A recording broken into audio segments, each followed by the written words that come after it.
Thank you very much, Chairman Jordan, Ranking Member Plaskett, and members, aloha. Thank you for the opportunity to be here to speak with you today.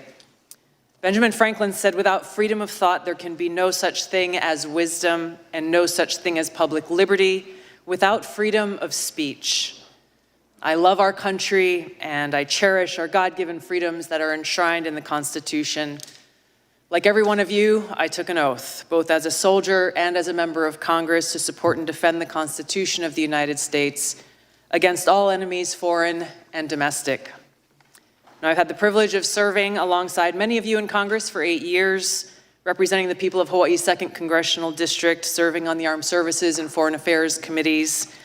I'm honored to be able to continue to serve as a Lieutenant Colonel in the U.S. Army Reserves now for almost 20 years, where during that time I deployed to 3 war zones and participated in multiple overseas training exercises, where I had the opportunity to see firsthand what life is like in countries where there is no First Amendment, where there is no free press, where government deems itself to be the moral arbiter to its people, dictating to them what is right and wrong, what can and cannot be said, who can speak, who cannot, who is free to worship, and who is not. Now, our founders understood the importance of enshrining our God-given freedoms in the Constitution and Bill of Rights to ensure that no matter which party or person may be in power at any given time, our founding documents serve as a reminder of these freedoms that are guaranteed to every American. Thomas Paine said, "He that would make his own liberty secure must guard even his enemy from opposition. For if he violates this duty, he establishes a precedent that will reach to himself." We cannot be so short-sighted as to thinking silencing speech that we don't like today will not result in our own voices being silenced tomorrow. The work that you've all been charged with in this committee affects all Americans, and it is too important to allow it to fall victim to partisan politics. No matter how deep your differences, we must all agree to stand on the side of liberty. Unfortunately, right now we live in a country where many Americans are afraid to speak freely, afraid to express themselves, afraid to actually have real open dialogue and debate, afraid of losing their job, being canceled, or being accused of a crime, which could happen if recently introduced legislation criminalizing so-called hate speech is passed into law, speech that, no matter how abhorrent, is still protected under the First Amendment.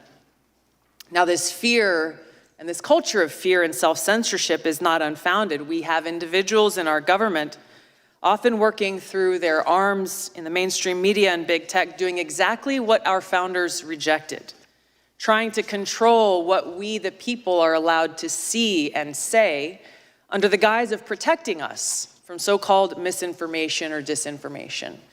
Now, of course, they appoint themselves as the sole authority and voice of truth, of information, backed by the most lethal force on earth with the power to target anyone they deem a threat.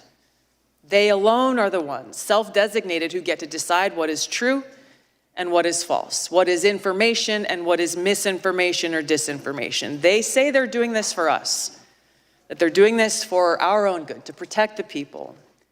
But in reality, the truth is they think that we're too stupid to think for ourselves, too stupid to discern for ourselves and to draw our own conclusions. Now, the idea that we must just blindly accept whatever the government or those in power tell us is true goes against the very essence of our Constitution and Bill of Rights, which were created as a resounding rejection of the reign of kings, churches, and authorities. They tell us we must blindly trust them or face the consequences, even though our government has a long history of lying to us, the American people. Just to cite a few examples, we were lied to about the weapons of mass destruction in Iraq, which spurred the war that I and so many others served in and so many others sacrificed their lives in. They lied for almost 2 decades, claiming success in Afghanistan, when in fact we saw failure after failure after failure, coming at a great cost to this country. We saw lies about Vietnam that were revealed in the release of the Pentagon Papers. We saw lies about our own government illegally surveilling Americans. These are just a few examples. There are many more. Ranking Member Plaskett talked in her opening comments about how individuals in the FBI also throughout our country's history have abused their power, weaponizing those agencies to advance their own political interests.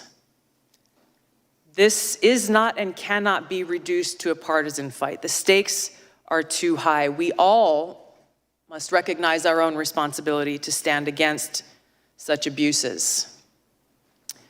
But as we sit here today, the danger is that if we choose to reject or challenge whatever those in power declare is the so-called truth, we are accused of being anti-authority. We are accused of being a danger to society, accused of spreading misinformation, and are then targeted, smeared, and called things like Russian asset, white supremacist, bigot, racist, sexist, extremist, traitor, and so on. More dangerous than any baseless smear, our own government institutions, which exist to serve the people, they are being weaponized against us. The Department of Homeland Security declared a heightened domestic terrorism threat due to 3 factors, the first of which is, quote, the proliferation of false or misleading narratives which sow discord or undermine public trust in U.S. government institutions, end of quote. They are the ones who get to decide what those false or misleading narratives are. Former CIA Director John Brennan said in 2021 that, quote, members of the Biden team are now moving in laser-like fashion to try to uncover as much as they can about what looks very similar to insurgency movements that we've seen overseas. An unholy alliance frequently of religious extremists, authoritarians, fascists, bigots, racists, nativists, and even libertarians. End of quote. Attorney General Garland charged his newly created domestic terrorism unit with targeting those who hold, quote, anti-authority views. That included parents who dared to protest at Board of Education meetings, concerned and standing up for the right for themselves to have a say in their children's education.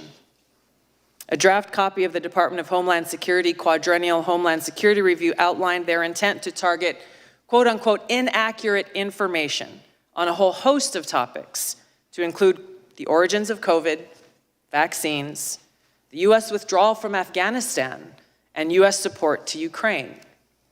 Their misinformation, disinformation, and malinformation team exists to, quote, counter all types of disinformation. Once again, they get to determine what this disinformation is. Meta CEO Mark Zuckerberg revealed on the Joe Rogan Experience podcast recently that Facebook limited the exposure of the New York Post Hunter Biden laptop story just weeks ahead of the 2020 election, only after talking with the FBI. Twitter took similar action, but they recently apologized for doing so, recognizing that their decision was wrong. The cozy relationship between the White House officials, the Department of Homeland Security, the FBI, and big tech is now well documented and results in private companies not restricted by the First Amendment doing the dirty censorship work of those in government who are not legally allowed to do so themselves.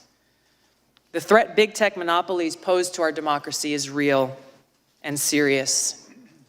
I've had personal experience with this. After the first Democratic primary presidential debate in 2019, I was the most searched candidate of the night.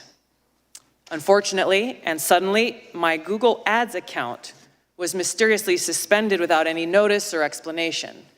There were no responses to our multiple attempts to resolve whatever problem could have caused this, but after some time passed, magically my account was reinstated, again with no explanation or apology.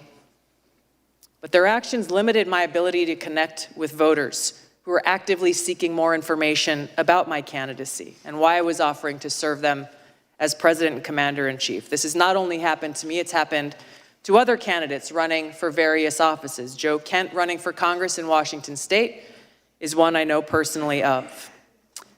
This happens all the time, with these big tech monopolies interfering in our democracy by manipulating search results based on whatever it is that they want the American people to know about a particular candidate or issue that should be concerning to any one of us and all of us.